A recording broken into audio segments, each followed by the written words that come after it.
People ask me how the war ended.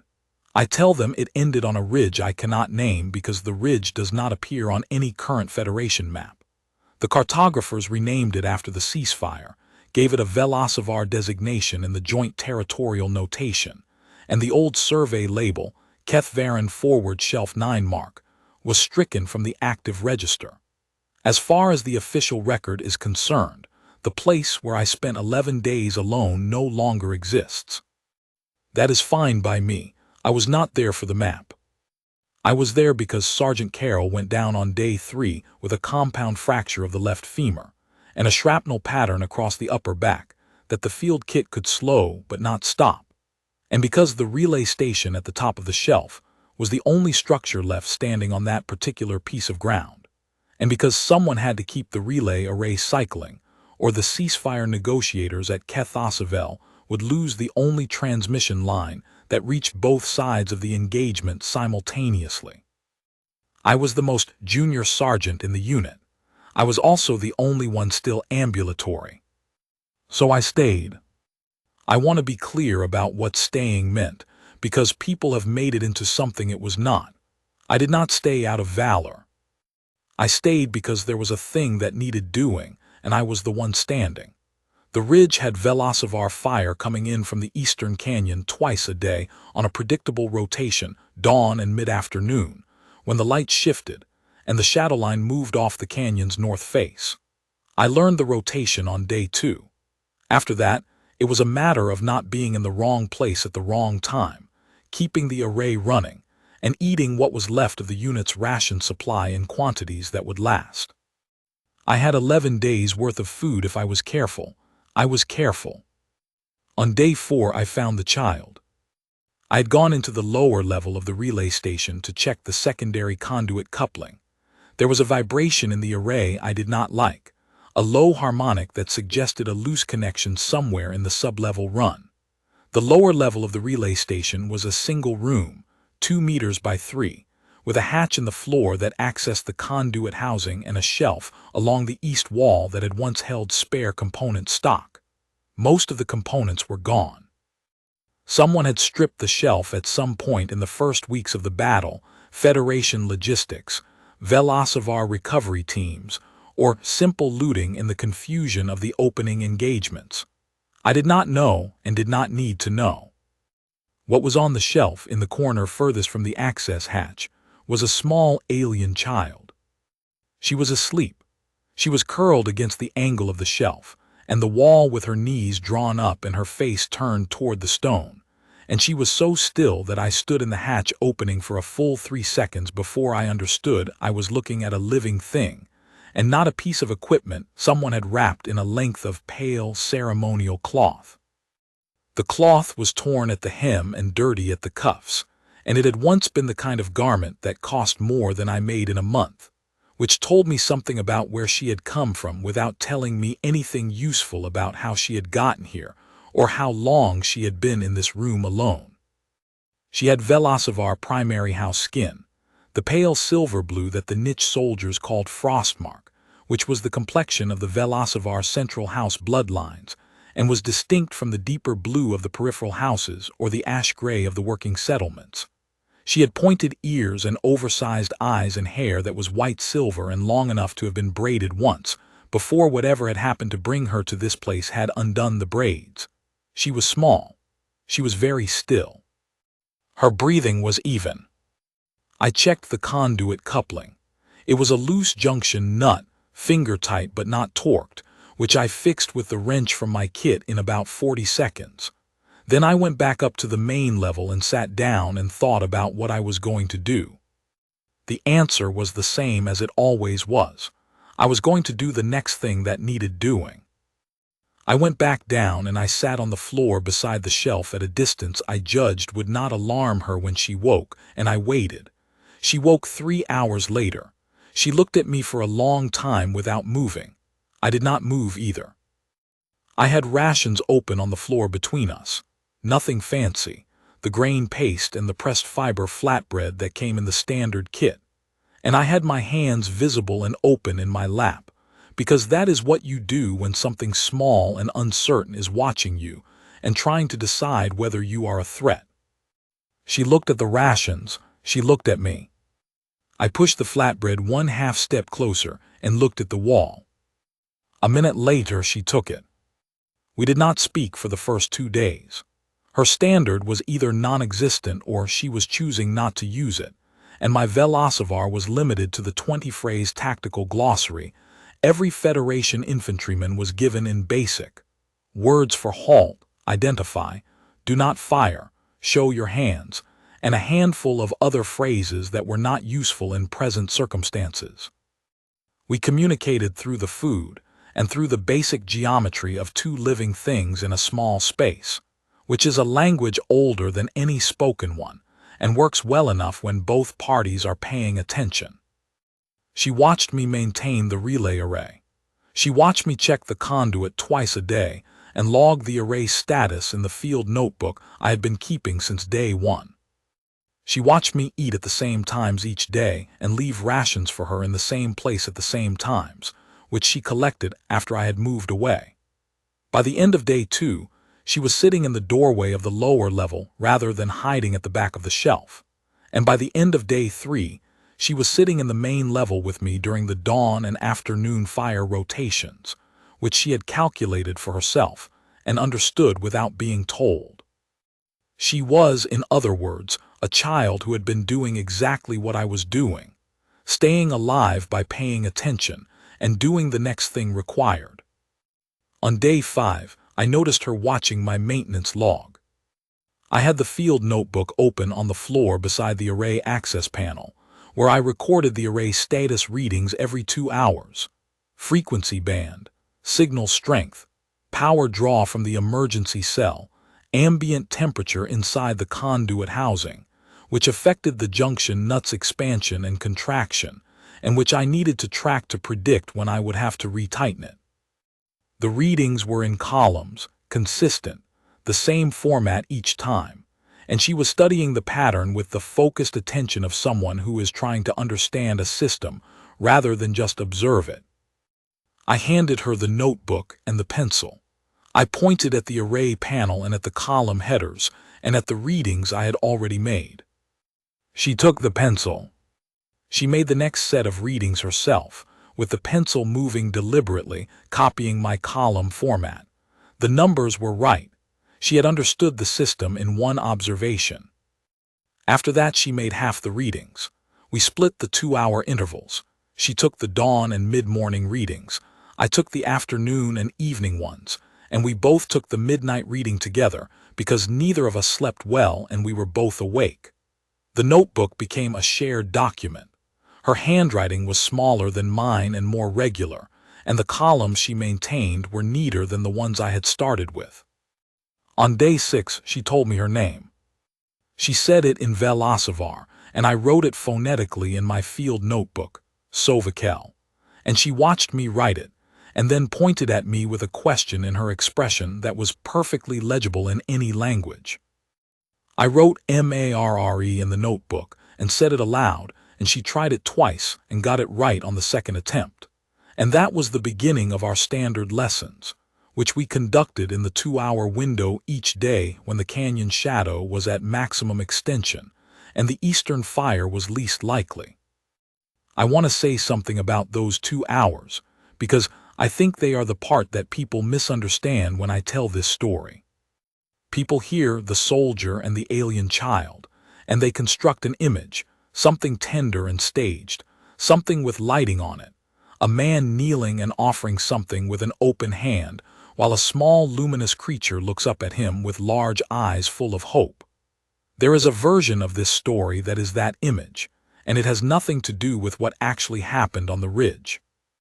What actually happened is that we were 2 people in a relay station waiting for a war to end, and we were both bored, and language lessons were something to do that was also useful. She was quick. She had the Federation alphabet in 2 days and basic vocabulary in 4, and by the time the ceasefire came she could ask me for water, tell me when the array's harmonic had changed, and say the word for the kind of cloud formation that preceded the dawn fire rotation, a technical Velocivar meteorological term she taught me that had no standard equivalent and that I have never forgotten. She taught me things too, in other words. That was not the image either. That was just how it went. On day 11, at 3:47 Federation Standard Time, the relay array transmitted the joint ceasefire confirmation code.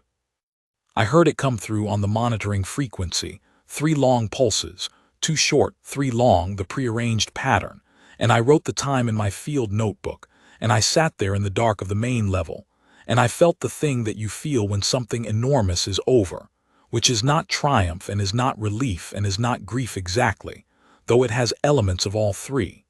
It is mostly just weight, lifting. You do not realize how much you have been carrying until it is not there. Sovakel was awake. She had been awake before me. She slept lightly, and the array monitoring frequency was audible from the lower level. She came up through the hatch and sat beside me on the floor, and we listened to the silence that came after the 3 pulses. And after a while, I opened the last of the good rations. I had been saving them, and we ate in the dark.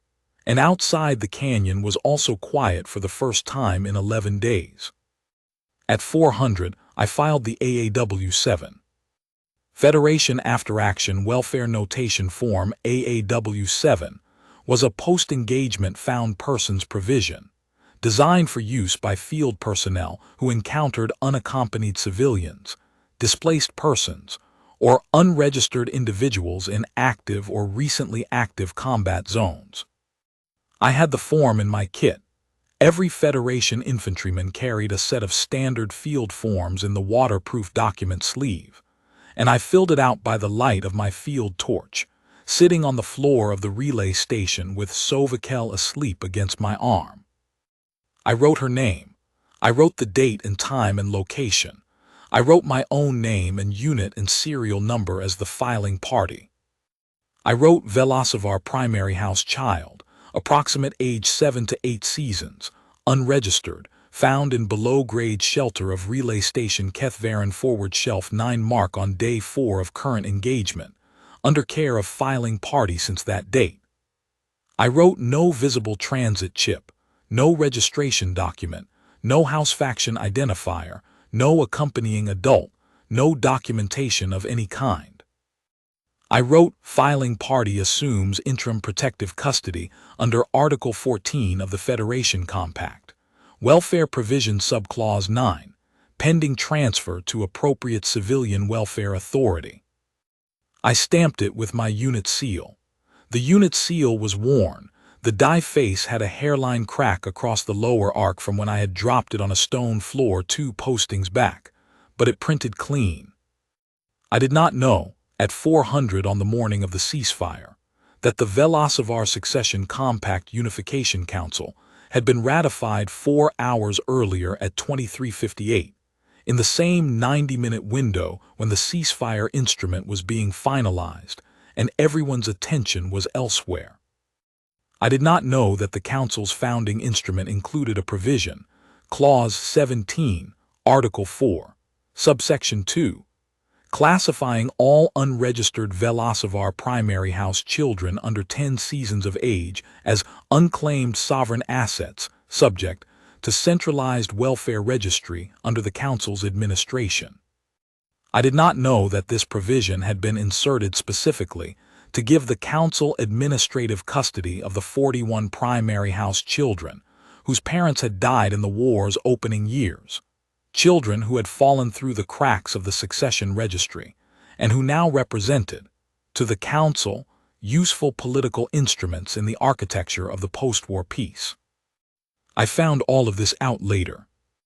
What I knew at 400 was that there was a child asleep against my arm and a form in my hand, and a unit seal with a cracked die face, and that the form was timestamped before whatever came next. Priority in time, under Federation Compact administrative law, is an absolute principle. A welfare hold filed before a competing instrument is registered takes precedence over that instrument regardless of the instrument's authority level, unless the filing party can be demonstrated to have acted in bad faith or without legal standing. An infantryman on active duty in a combat zone has legal standing to file Article 14 welfare holds. The AAW-7 was specifically designed for this purpose. I had not acted in bad faith. I had acted at 400, and the Council's instrument was timestamped 23:58 the previous evening, which, under Federation Standard Time accounting, was the same calendar day but 4 hours after my filing. 4 hours? I did not plan this. I want to be absolutely clear about that. I filed the AAW-7 at 400 because there was a child and there was a form, and there was a provision for exactly this situation. And I was a sergeant who had spent 12 years in the Federation infantry learning that you do the paperwork because the paperwork is part of the job. I did not know about the Council's clause. I did not know about the 41 children. I did not know in the moment that I was doing anything other than what the situation required. The extraction team arrived at 900. They were Federation welfare officers, 2 of them, with a Velocivar liaison officer who introduced herself as Advocate Sathvel Oskareth and who presented credentials from the Unification Council before she had fully cleared the relay station's outer threshold. She was professional. She was not unkind. She told me, in careful standard, that under Clause 17, Article 4 of the Council's founding instrument, the child-designated Sovakel of Velocivar Primary House was classified as an unclaimed sovereign asset and was to be remanded to the Council's welfare registry at Kethosavel. I gave her the AAW-7. She looked at it for a long time. She looked at the timestamp. She looked at me. "You filed this at 400, she said. "I filed it at 400, I said. "The Council's instrument was registered at 23:58. "So I understand," I said. She looked at the form again. The cracked die on the unit seal had left its characteristic print, clean, but with the hairline gap visible in the lower arc of the Federation infantry crest. She would have seen that gap on every AAW-7 that came out of my unit if she looked. She looked at it the way people look at things when they are trying to find the error that makes the thing not true. There was no error. I had filed the form at 400. Sovakel had been under my interim protective custody since day 4 of the engagement. The provision was explicit and the timestamp was real. Advocate Sathvel Oskareth left with her liaison officer and the 2 welfare workers, and without the child. I was given a garrison posting at Keth Varanas, the Federation Occupation Administration base on the Plateau Moon, 6 weeks after the ceasefire.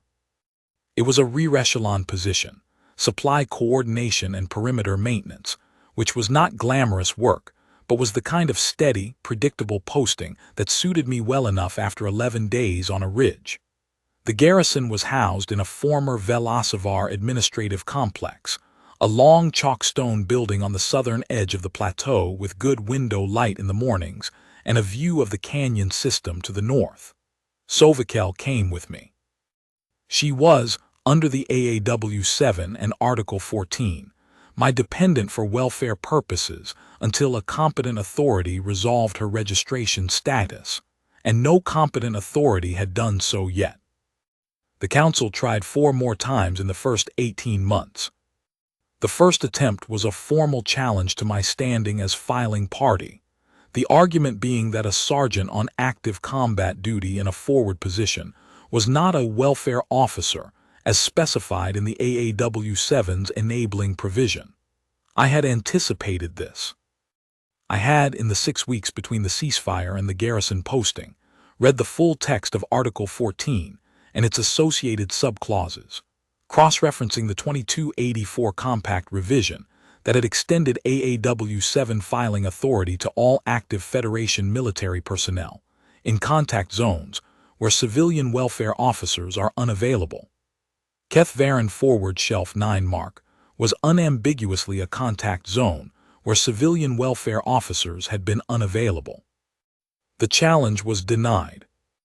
The second attempt was a challenge to the adequacy of the welfare provision itself. The argument being that interim protective custody under Article 14 required monthly review filings, which I had not submitted because no one had told me they were required, and the form itself did not mention them. I began submitting monthly review filings. The challenge was denied on the grounds that the provision did not require retroactive filing compliance. The third attempt came at 14 months, after the council had apparently consulted more sophisticated legal resources. It was a challenge to the child's classification, the argument being that the AAW7 described Sovakel as Velasovar primary house child, which was my characterization, not an official registration, and that without official registration there was no basis for Article 14's primary house welfare protections to apply, meaning she fell under general unregistered minor provisions rather than primary house provisions. And general unregistered minor provisions did not supersede Clause 17 on priority grounds. This was a better argument. I will give advocate Sathvel Oskareth credit for finding it, because she was clearly the one who found it. I recognized her careful, systematic approach in the structure of the filing. She had spent, by my estimation, several months building the argument and another month cross-referencing it against the AAW7's enabling statute and the Article 14 commentary before filing it, because it was precise and internally consistent in a way that less careful work is not. I respected that. The council had hired someone who read things properly, which meant I had to answer her properly.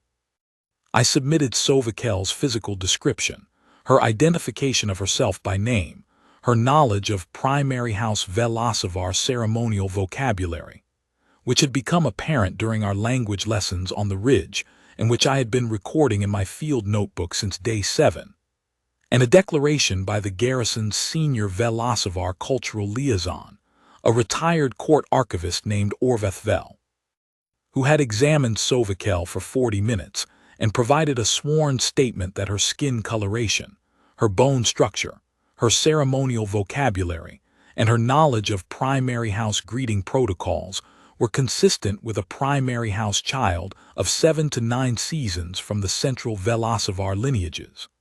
Orveth Vel was not a registration authority, but his statement was evidence, and evidence is what an administrative challenge proceeding runs on. The challenge was denied. The fourth attempt at 22 months was the one that surprised me. It was not a legal challenge. It was a negotiation offer. A senior council representative came to the garrison in person, a woman named Velasovar Kareth Asavar, who held a title I did not fully understand but which the garrison's Federation administrator described to me as approximately equivalent to a ministry-level secretary. She sat across the table from me in the garrison's main conference room, and she told me, in careful standard, that the council was prepared to offer Sovakel formal primary house registration, restoration of her lineage standing, provision of a standard primary house education and cultural instruction curriculum, and a place in the council's successor generation program, which would prepare her for a role in the post-war Velasovar administrative structure. The offer was genuine. I could tell from how it was constructed, no pressure language, no deadline, an itemized list of what was being offered and why each item had value. Whoever had drafted it had understood that I would read it carefully and had tried to write something I could not dismiss out of hand. In exchange, I was to relinquish the AAW7 hold. I sat with that for a moment. I looked at the table between us. "Where does she go?" I said, "if I sign?" "To the council's primary residential facility at Keth Asavel," Velasovar Kareth Asavar said. "It is a well-appointed compound, fully staffed, other children her age." "She has a place to sleep," I said. "She is standard and she's starting Velasovar formal grammar. She knows the relay array maintenance cycle well enough to run it herself. She went through 11 days on a ridge and came out the other side. She does not need well-appointed." Velasovar Kareth Asavar looked at me with an expression I had seen on senior officers when a junior person says something that is technically correct and thoroughly inconvenient. "Sergeant Marr," she said, "the council's interest in this child is not punitive. She is a primary house heir of significant lineage. She deserves the resources of her house." "She deserves to not be a political instrument," I said, "which is what Clause 17 makes her." The negotiation did not produce an agreement. Sovakel, who was 10 seasons old by this point, and had been sitting in the outer office during the meeting because she had correctly identified that something important was happening, and she did not want to be excluded from its vicinity, asked me that evening what the woman had wanted. I told her, as plainly as I could, what had been offered and what I had said. She was quiet for a while. We were in the garrison's east room, which had become our working space, my desk with the monthly review filings and her desk with the language texts and the history of the Velocivar compact that Orvathvel had lent her, and that she was reading with the same systematic attention she had applied to the relay array. The evening light came in through the east windows in long amber bars. "You said no because of Clause 17, she said. "I said no because Clause 17 would have made the registration conditional on the hold's relinquishment," I said. "If I relinquish the hold and the registration is later challenged or revoked, there is no fallback. The AAW7 is the unconditional instrument. It does not depend on anyone else's goodwill." She looked at the window for a while. "What happens when I am old enough to register myself?" she said. "Then you register yourself," I said, "and you have both the AAW7 and the registration, and the council cannot touch either." "How old is old enough?" 14 seasons in the Velocivar primary house succession framework, I said. I had read the relevant sections. At 14 seasons, a primary house child can petition for self-registration. The petition requires supporting documentation of lineage, which Orvathvel has offered to provide. It also requires a sponsoring household member of recognized standing.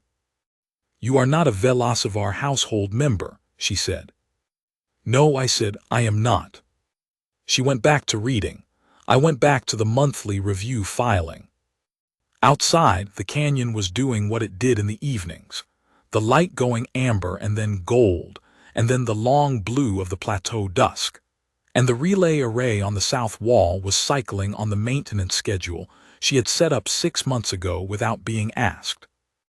I want to say something about those 3 years in the garrison, because people talk about them as if they were a prolonged legal battle and nothing else. The legal battle was real, but it was not the whole of what happened in that chalkstone building on the southern plateau. She grew. That is a simple thing to say, and it covers more than I can adequately describe. She went from a child who communicated in gestures and watched from corners to a young person who read 3 languages, maintained a relay array, could identify 62 varieties of Velocivar formal assembly procedure by their opening protocol phrases, and had opinions about everything that she expressed in precise and unhurried standard with occasional Velocivar idiom, where standard lacked the correct register. She was funny, in a dry and observational way that crept up on you. She noticed everything. She had Orvathvel's systematic patience when she was reading and his same habit of taking notes in the margins, which she had adopted without being told to, and which she referred to as writing in the cracks, meaning the white space around the printed text. She also, at 9 seasons, decided that the garrison's commissary schedule was inefficient. She drew up a proposed revision on a sheet of graph paper and left it on my desk without comment. I forwarded it to the supply officer.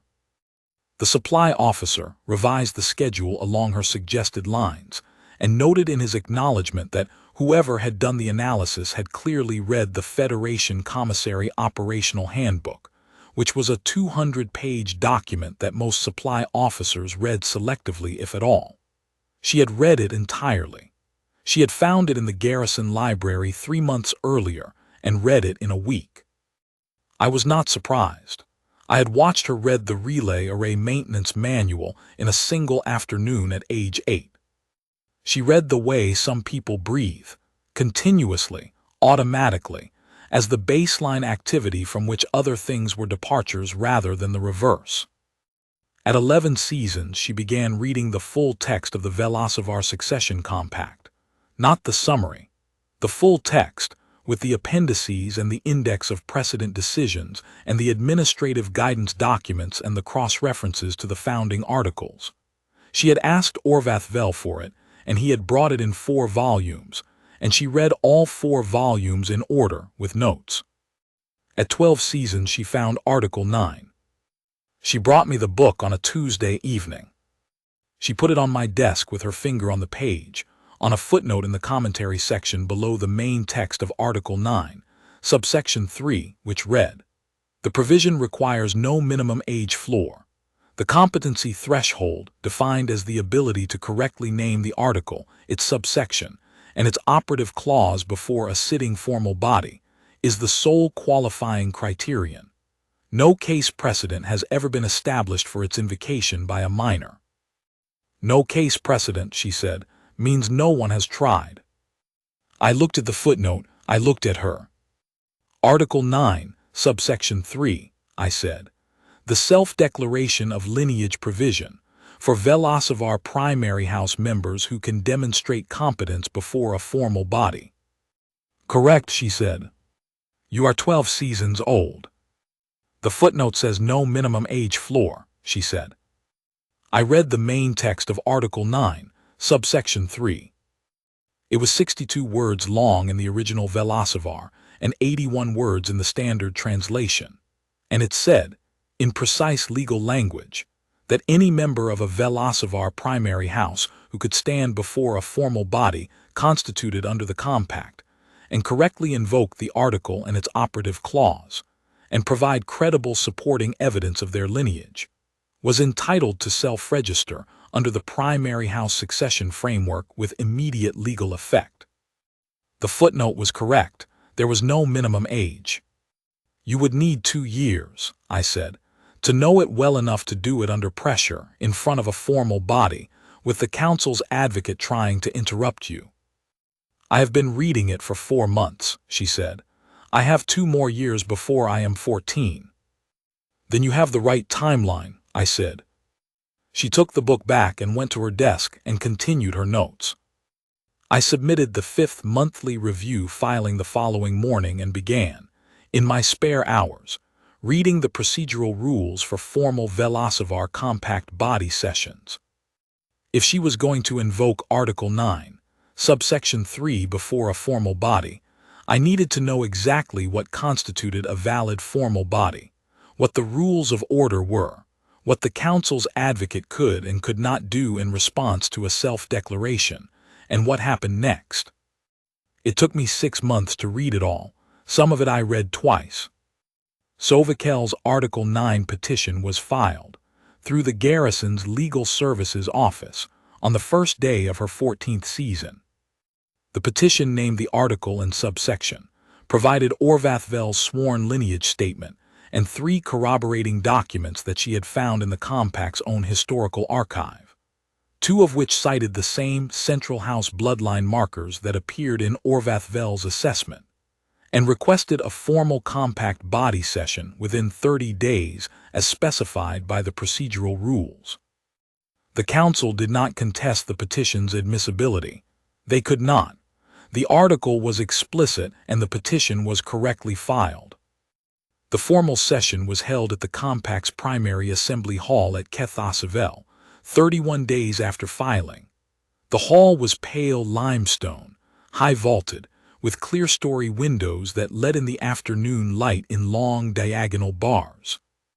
There were 22 delegates in the formal session, 9 from the council's administrative faction, 7 from the post-war Reconstitution Assembly, and 6 independent observers from the Federation diplomatic presence, which had a standing right to attend formal compact sessions under the peace treaty. I was there. I was not a party to the proceeding.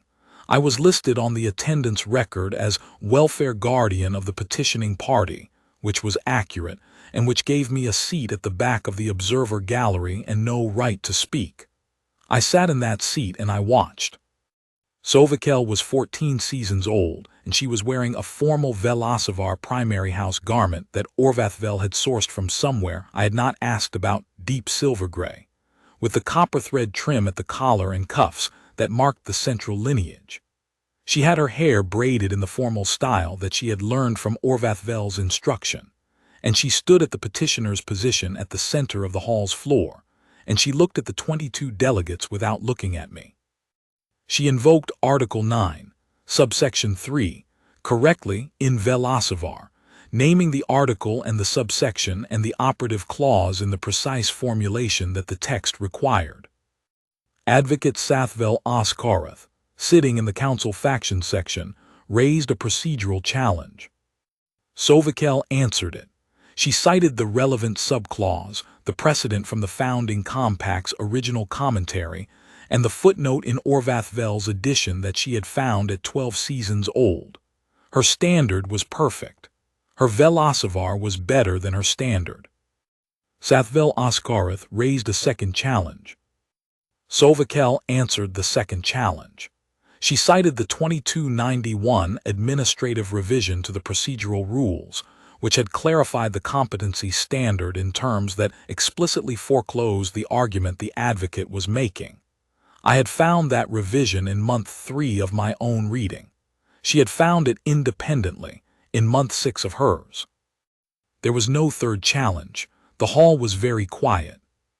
The senior delegate of the formal body, a tall Velocivar woman of considerable age whose name I later learned was Velocivar Roron, a retired Navigator Sovereign's judicial counselor who had served on the Founding Compact Revision Committee in her younger years, called the proceeding to order and asked Sovakel to present her lineage evidence. Sovakel presented the evidence. It took 47 minutes. She presented Orvathvel's sworn statement, the 3 corroborating historical archive documents, and a 4th document that no one in the hall had expected, a handwritten primary house registration record from the year before the war's opening engagements, which was the last year the Central Lineage Registry had been updated, and which listed among the registered primary house children of that year a child named Sovakel, daughter of Velocivar Orakel and Velkarath Asasova, both of whom were listed in the war dead registries of the second year of the war. She had found the registration record herself in the Compact Historical Archive during her second year of Compact reading. She had not told me about it. She had been waiting for the right moment. The formal body deliberated for 22 minutes. The self-registration was confirmed with full primary house standing and immediate legal effect. Clause 17 of the Council's founding instrument could not be applied retroactively to a registered primary house child. The AAW7 remained on file. Sovakel had both the unconditional instrument and the registration, as I had described to her when she was 10 years old, and the Council could touch neither.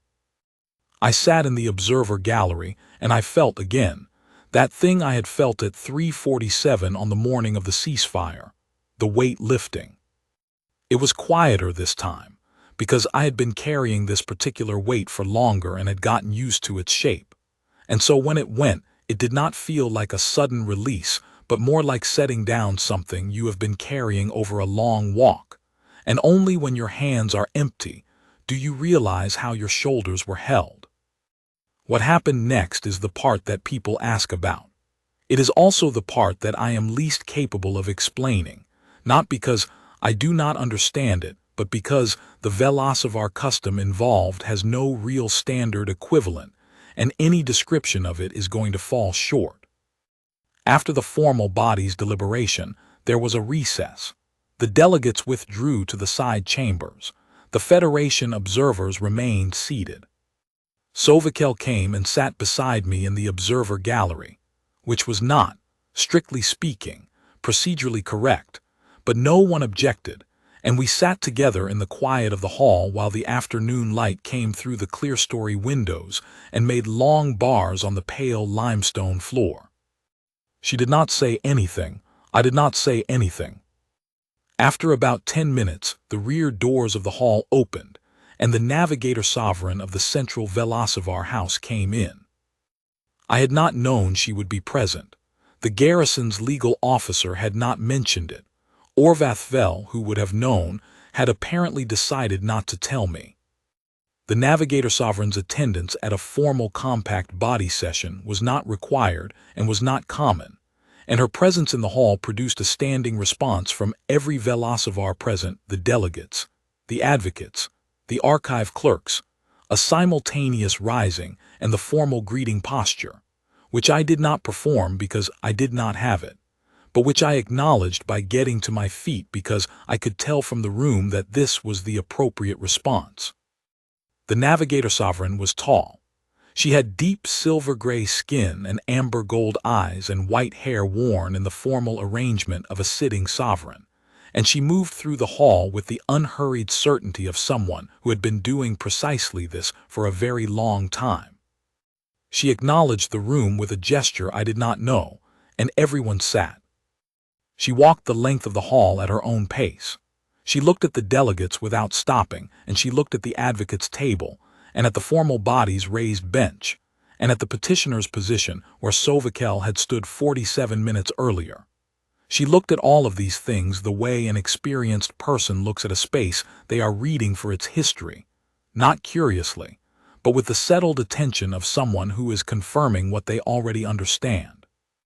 Then she came to the observer gallery, and she looked at Sovakel for a long time, and Sovakel looked back at her, and something passed between them that I could not have named but that I recognized by its shape. The shape of a recognition between two people of the same blood after a long separation. A shape that has no language in any tongue I know because it does not need one. Then the navigator sovereign looked at me.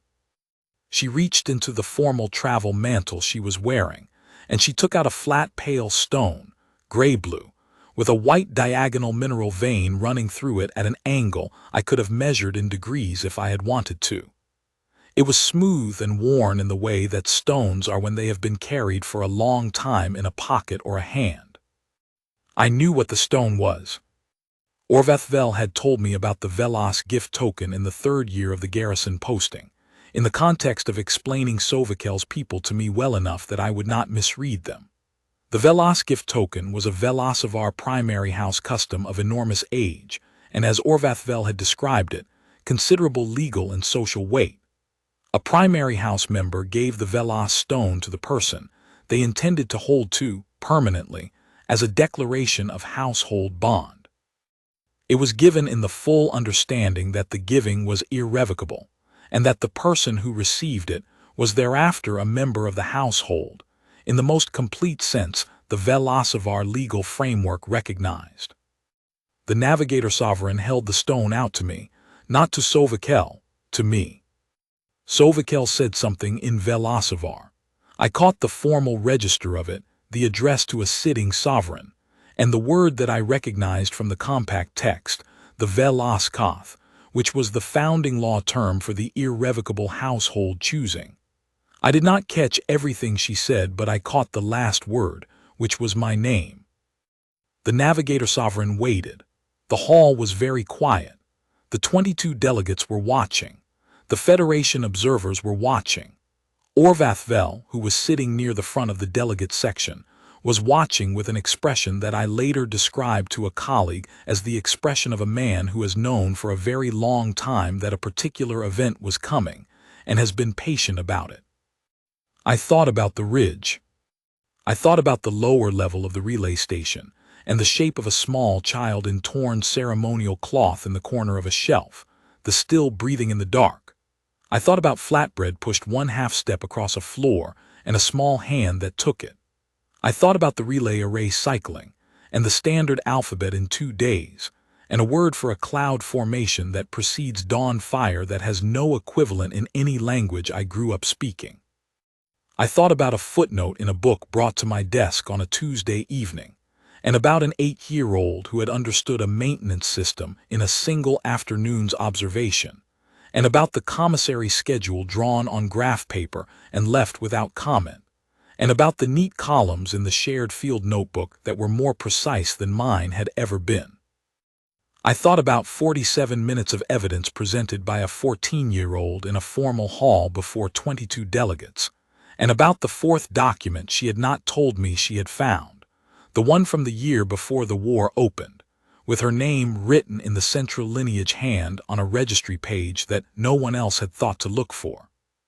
I thought about what it takes to read 4 volumes of a legal compact at 11 seasons and find, at 12, the one footnote that no one had used, and to wait 2 more years before using it, and to use it correctly on the first and only attempt with no dry run and no room for error. I thought about the thing that holds when everything rational says stop. I did not have a word for it. I had carried it for 11 days on a ridge and for 5 years in a chalkstone garrison, and I did not know what to call it, but I knew its weight and its texture by this point the way I knew the weight and texture of the Velas stone in my hand. I thought about the way she had said my name just now, in the formal hall, in Velasavar, in the register she used when she was saying something that would be remembered. I reached out and I took the stone. The hall made a sound I did not entirely understand, not applause, something lower and more sustained, the kind of acknowledgement that a room makes when something has been resolved that has been unresolved for a long time. Sovikel's hand found mine and held it, and her grip was the same grip it had been at 10 seasons old, the same careful pressure of a child who had decided that this particular person was the person she intended to hold too. She had not let go. In 5 years she had not let go. I have been asked since that day how it felt to win the Galactic War and then be chosen by the primary house. People phrase it as if those two things are connected, as if the war was the instrument and the choosing was the reward, as if I did the one to get the other. I understand why people tell it that way. It is a cleaner story. The truth is that I did not win the war. 11,000 Federation soldiers and 700 Velasavar defectors and 43 years of political pressure, and a ceasefire negotiation team that spent 96 hours without sleep at Kethosavel won the war.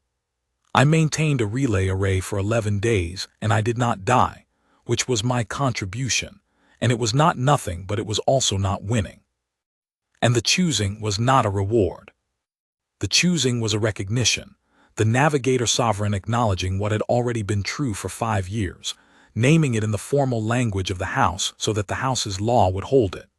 Sovikel had already chosen, at 10 seasons old in an east room with amber light coming through the windows, when she came to my desk with a book and her finger on a footnote, and a plan she had been building in quiet for 2 years. That was the choosing. The hall was just the record of it. The stone is in my jacket pocket. It has been there since the day I took it, because that is where you keep a Velas gift token close, where you know it is, where you can feel its weight and its warmth when the day is long. The white diagonal vein is smooth under my thumb when I hold it.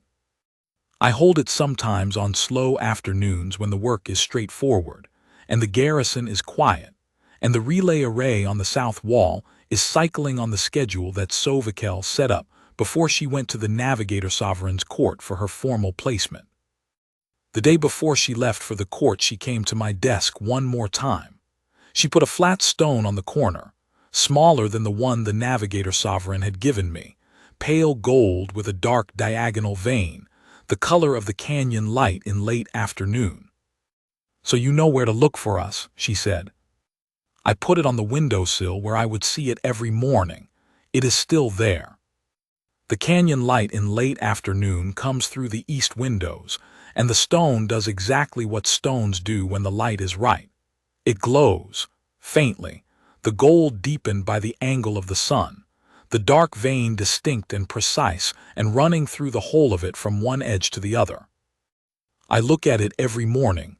I have not stopped looking at it. I do not expect to.